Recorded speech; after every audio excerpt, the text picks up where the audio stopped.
Welcome to Nagercoil சமையல் with Kavitha.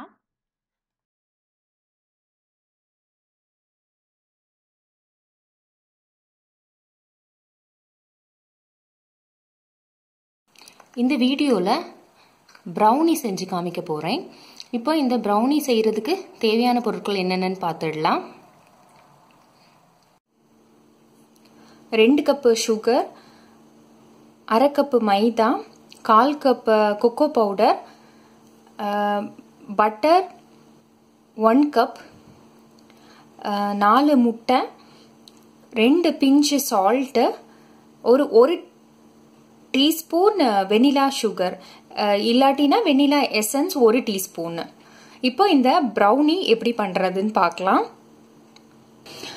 கண்டிப்பாக நீங்கள் எந்த கேக் பண்ணாலும் சரி, எந்த மாதிரி மஃபின்ஸ் அந்த மாதிரி எது பண்ணாலுமே இந்த மாதிரி மெஷரிங் கப்பில் மெஷர் பண்ணி எடுத்து பண்ணீங்கன்னா தான் கரெக்டாக வரும். இப்போ இந்த ப்ரௌனிக்கு ப்ரௌன் மெஷர்மெண்ட் எல்லாமே இந்த மாதிரி மெஷரிங் கப் வச்சு எடுத்தது. இந்த மெஷரிங் கப் வச்சு எடுங்க. இல்லாட்டா நான் என்னோட டிஸ்கிரிப்ஷன் பாக்ஸில் பண்ணுறதுக்கு தேவையான இன்க்ரீடியன்ஸை எவ்வளோ கிராம்ஸ் வேணுங்கிறதையும் நான் என்னோட டிஸ்கிரிப்ஷன் பாக்ஸில் போடுறேன். நீங்கள் அதை பார்த்தும் வெயிங் ஸ்கேல் வச்சும் பார்த்துக்கலாம். இப்போ இதை எப்படி பண்ணுறதுன்னு பார்க்கலாம்.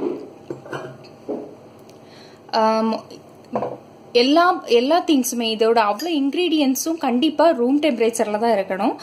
நீங்கள் எக்கும் ஃப்ரெஷ்ஷாக வாங்கிக்கோங்க. ஃப்ரிட்ஜில் வச்ச எக்கை எடுத்து யூஸ் பண்ணாதீங்க. பட்டரை இந்த மாதிரி உருக்கி வச்சுக்கோங்க. நல்ல நெய் மாதிரி காய்ச்ச வேண்டாம். பட்டரை லைட்டாக வார்ம் பண்ணி எடுத்தால் போதும். இது ரொம்ப ஈஸியாக பண்ணிடலாம். இப்போ எப்படி பண்ணுறதுன்னு பார்க்கலாம்.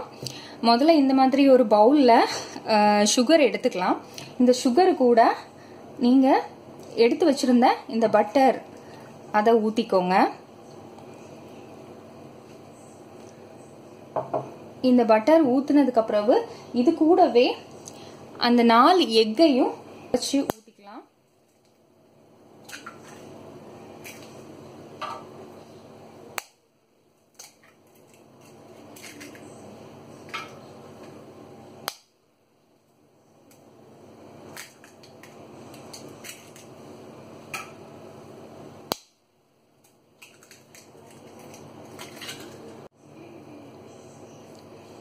இப்போ இது எல்லாத்தையும் சேர்த்து நல்லா மிக்ஸ் பண்ணிருக்கலாம்.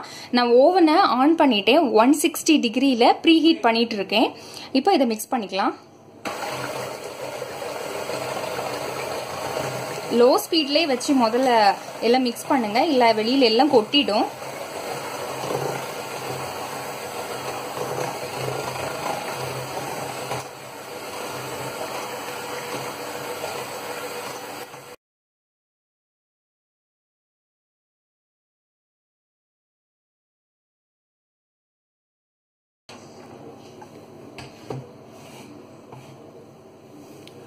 இதெல்லாம் நல்லா மிக்ஸ் பண்ணிட்டேன். இப்போ அதோட கலரும் ஒரு பேல் எல்லோ கலர் வருது. ஒரு மாதிரி ஒரு பேல் எல்லோ கலர் வரும். இது கூட நீங்கள் சால்ட்டும் அந்த வெனிலா சுகர் அதையும் ஆட் பண்ணிக்கலாம். அது கூடவே மைதா கொக்கோ பவுடரையும் ஆட் பண்ணிக்கலாம். எப்பவுமே எந்த கேக் பண்றதா இருந்தாலும் மைதா கொக்கோ பவுடர் இதெல்லாம் சலிச்சு போடுறது தான் நல்லது. ஸோ இதெல்லாம் சலிச்சு போட்டுக்கோங்க.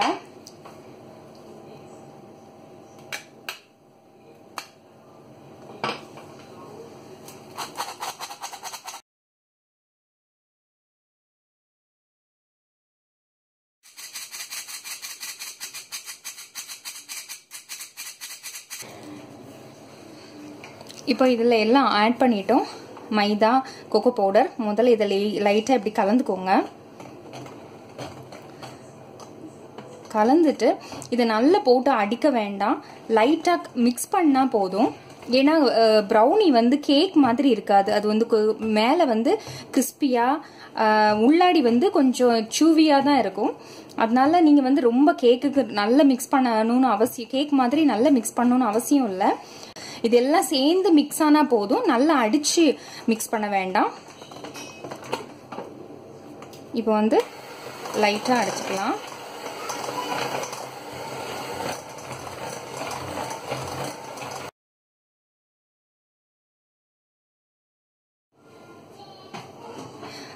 நான் வந்து 9 inch பேன் எடுத்துக்கிறேன். இந்த ட்ரேல நான் வந்து ஒரு அலுமினியம் ஃபாயில் வைக்க போறேன். ஏன்னா ஈஸியா மெயின்டைன் பண்றதுக்காக வேண்டி ஈஸியா கிளீன் பண்ணலாம். ப்ரௌனி வந்து என்ன நல்லா ஒட்டிக்குங்கிறதுனால நான் இதை டைரக்டா ஊத்தல.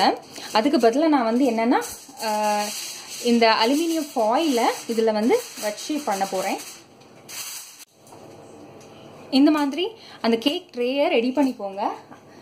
ரெடி பண்ணிட்டு இது ஃபுல்லா எல்லா சைடும் பட்டர் வந்து தடவிக்கோங்க.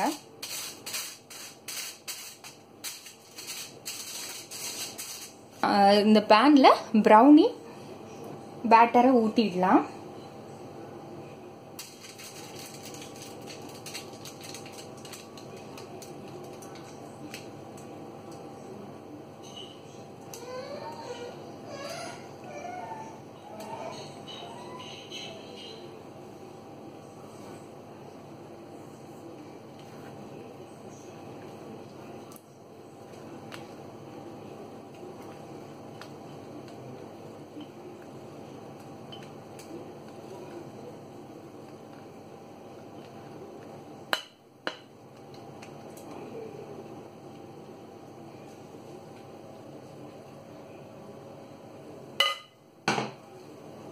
ஊத்திட்டு இந்த மாதிரி ஒரு தட்டிக்கோங்க. இந்த மாதிரி தட்டிட்டு இதை வந்து ஏற்கனவே ப்ரீஹீட் பண்ணி வச்சிருந்த ஓவன்ல 160 டிகிரி சென்டிகிரேட்ல ஒரு 50 minutes வச்சு எடுத்தோம்னா நமக்கு ப்ரௌனி ரெடி ஆயிடும். இப்போ ஓவன்ல வச்சுட்டு எடுத்து காமிக்கிறேன். ப்ரௌனி வெந்துருச்சான்னு பாக்குறதுக்கு இந்த மாதிரி ஒரு டூத் பிக் வச்சு இப்படி குத்தி பார்ப்போம். எதுவும் ஒட்டாம வந்துருச்சுன்னா வெந்துருச்சுன்னு அர்த்தம். இப்போ இது நல்லா ஆறுனதுக்கு அப்புறம் தான் இதை கட் பண்ணணும். இப்போ இது நல்லா ஆறட்டும். ஒரு 3 to 4 hours அப்புறமா இதை கட் பண்ணிக்கலாம். ப்ரௌனி ரெடி ஆயிடுச்சு. இந்த ப்ரௌனி வந்து கேக் மாதிரி இருக்காது. உள்ள வந்து கேக் மாதிரி சாஃப்டா இருக்காது.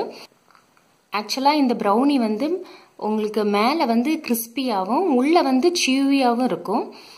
ப்ளீஸ் என்னோட சேனலை சப்ஸ்கிரைப் பண்ணுங்க. அப்படியே அந்த பெல் பட்டனையும் ப்ரெஸ் பண்ணிடுங்க. ஏற்கனவே சப்ஸ்கிரைப் பண்ணியிருந்தாலும் அந்த பெல் பட்டனை ப்ரெஸ் பண்ணுங்க. தேங்க்ஸ் ஃபார் வாட்சிங்.